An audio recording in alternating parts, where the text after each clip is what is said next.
anyone who's watching the video. This is Sharad Nadkarni from Team SAS presenting the final DC project, at least the second half of the DC project through this video. Yeah, in the first video we had uh, shown how SAP HANA can be integrated with Hadoop and big data can be processed for analytics. In our second project, we have actually implemented this concept using Wikidata dumps, and in this video I will be taking you through the second part of the project, that is how the processed Wikidata dumps from Hive is brought into SAP HANA and processed. So this is my first video. I'll try to make it as brief as possible. Hope you can follow it. One of the main reasons I am uh, recording this video is because we are using uh, SAP Labs, uh, which is a 3-hour trial period. So at the time of submission, we won't have access to the HANA server, so hence the video. And the second point is, since it involves a lot of analytics, uh, we thought, and we got an extension of another week, we thought presenting it through a video would be way better than just taking screenshots. So here we go. Yeah, so this is the HANA One lab. So this is my basic screenshot diagram. So we have the Wikidata dumps in the S3 bucket.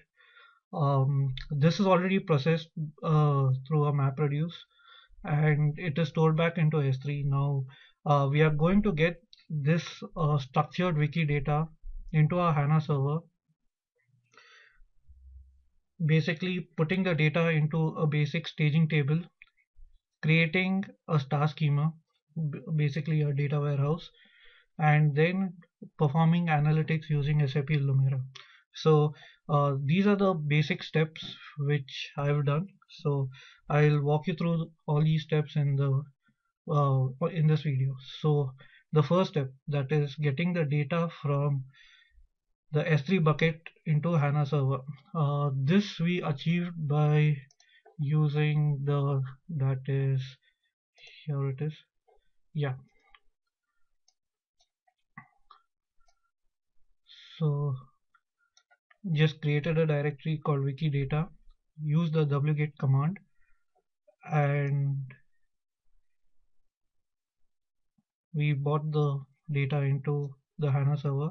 If you see the count in Wikidata word count, it was around 519465. So this was the number of rows which were bought from the S3 bucket into the HANA server. The next step is to get this into the staging table. This is done in the HANA Studio. So we'll go through the HANA Studio, which is here we go. Yeah. So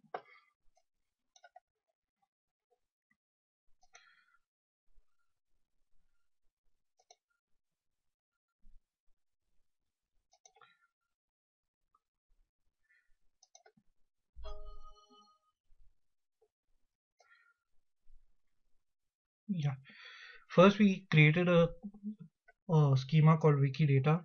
This schema comes under the catalog package.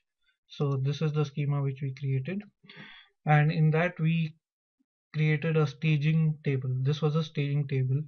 So the next part was to import the data into this staging table. So we use the import from CSV file wiki data. So now we can actually see the number of counts which we got by just executing the statement.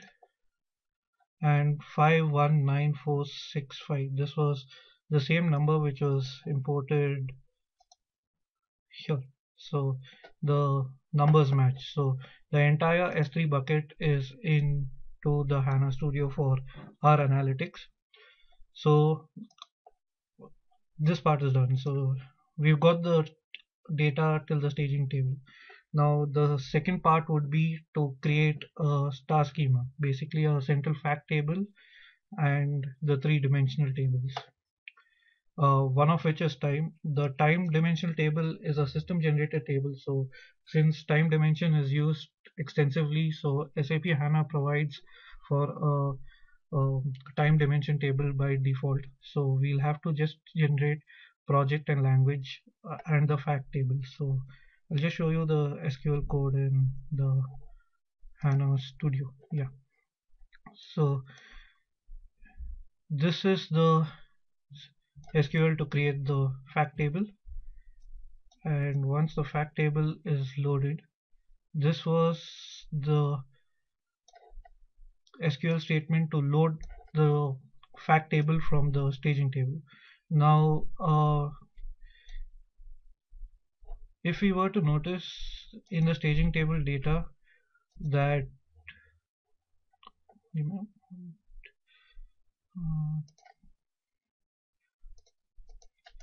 just preview the data.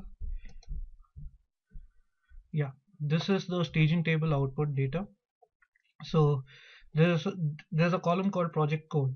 So this project code actually is a combination of your language and the project code. So the characters after the dot indicate the project, the characters before the dot indicate the language.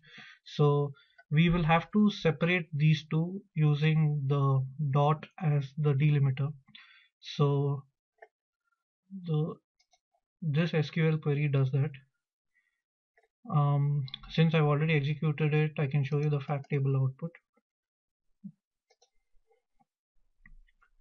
Yeah. So if you can see the language code and the project code, this later after creating our star schema, we'll be using these codes, linking them to what it actually means, that is the titles, and do analytics. So at this point, yeah, the language code and the project codes are separated with the bytes per hour and the page hit counts, and of course the date and time. Yeah, I forgot to mention, since we had a limitation of storing data in the S3 bucket, so we've basically processed data for one single day of October 2013, and that will be our sample data which we go by. So yeah, this is the fact table. Then we go ahead, create the dimension tables. Dimension tables are for what the language code actually means, the title of the language code, and what the project title and its code means. So I'll just quickly go show you the language dimension. Yeah, so AA means affair, AK means akan. Basically it links the language code to the language. So you have ES means Spanish, ET means Estonian, stuff like that, and the project would be this. So if uh, if it was say .b, it means Wikibooks. If it is .wd, it is Wikidata. So that's that.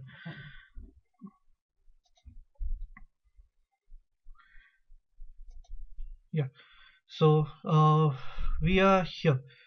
So we've created the fact table and the two dimension table. For the time dimension, as I mentioned, SAP HANA already provides a standard time dimension which sits under this package called sysbi. The table is m time dimension. We can go ahead and use that. However, it spits out time dimensions in terms of numbers. So that is days of week is 0, 1, 2, 3. So in order to just do the report more presentable, we give 0 as Monday, Tuesday, Wednesday. So this SQL query does that. And In the end, our reporting tool would be SAP Lumira. So we'll have to provide the privilege to SAP Lumira, and this SQL statement does that. So uh, this part takes care of this entire thing. Basically, all these objects are created now. The next step would be to actually model them. That is, to provide these links. So uh, we do that in the modeler console in the HANA Studio. So there are too many windows.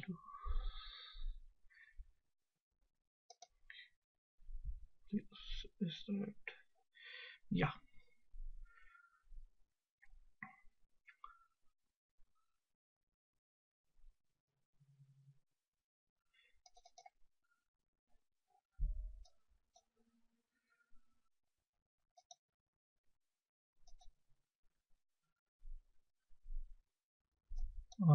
Just give me a moment.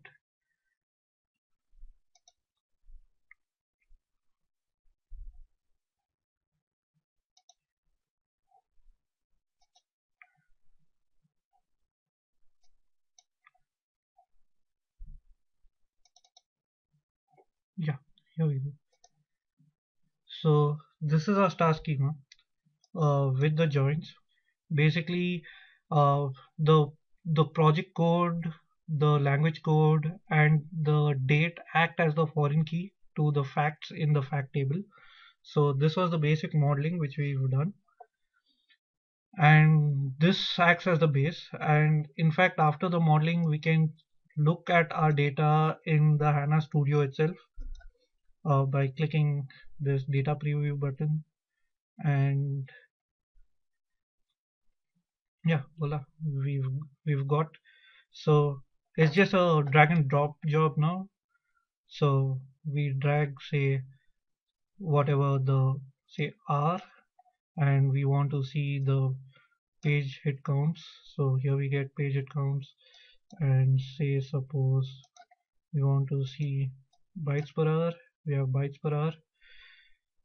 We don't want to see it per hour, we want to see it per day. We can see it on the first day and the second day um, data. I mentioned that we've taken only 1 day dump. The 1 day dump, which what I meant was over a period of 24 hours, that 24 hours overlap between 2 days. So we have 2 days data, but it's not the complete data for each day. So it's a 2 day data. So here we go. So this is the basic analytics we can perform. We can have both hit counts and this, but when you the scaling goes off because you can see bytes are the scale is way higher than the page hits, so you can hardly see the page hits. So depending on how much you estimate and the scaling, we can do the reporting. However, this is at the low level, HANA Studio level, that is the logical level. If we have to do the proper reporting, we use SAP Lumira, which is here. Yeah. So the same raw data is bought into this tool called SAP Lumira. You have a prepare tab wherein you can actually see what is what. So you have measures, you have the attributes, same attributes. So if you were to click on page head counts, so for the first day you have so much page head counts, for the second day you have so many page head counts. The same thing on an hourly basis, the same thing on language, the same thing on month, that is the 10th month, this is the page head counts. So yeah, this will provide the basic uh, data at the back end. So you can see when you look at the page head counts on per project title, you get these are the hits. So depending on any measure, you can check the page head counts. And of course, this doesn't make sense if you can't visualize this. So you go to the visualization tab, and basically here too, just drag and drop. If you cancel this, I had previously done that, so we'll just start afresh. Uh, we'll just check page counts, and we'll check it on an hourly basis. So this was the hourly basis. So this is a bar chart. If you want to look at it as a pie, you can look at it as a pie, or probably a scatter. This is a scatter. This goes on the location. Since we don't have the location attribute, this doesn't make sense. So we'll stick to the bar graph. So and here we go. So this is the basic analytics. This is this is your building the report now. Say suppose you want to compose it. Just same thing. Just drag and drop, and you can compose the report. So this is the visualization. This is the composition, and in the end you can broadcast this report, publish it on the cloud, publish it over stream, and of course export it as a file and mail it. So this is how the users in end of the day can use it. So our project basically encompasses um, reducing the unstructured data to a structured format, and this is in the Hadoop box. Get this data out of Hadoop into SAP HANA, leverage HANA's high performance capabilities due thanks to its superb hardware, and use various tools used by SAP HANA to perform analytics, and basically end of the day generate reports. So we've used Wikidata as our sample data. In fact, the reports would be better if we could use more volumes of data, but however, due to constraints and using standard trial softwares, we were limited. So yeah, this is the video, and the timestamp is 150. Thanks for your time. Thank you, Professor.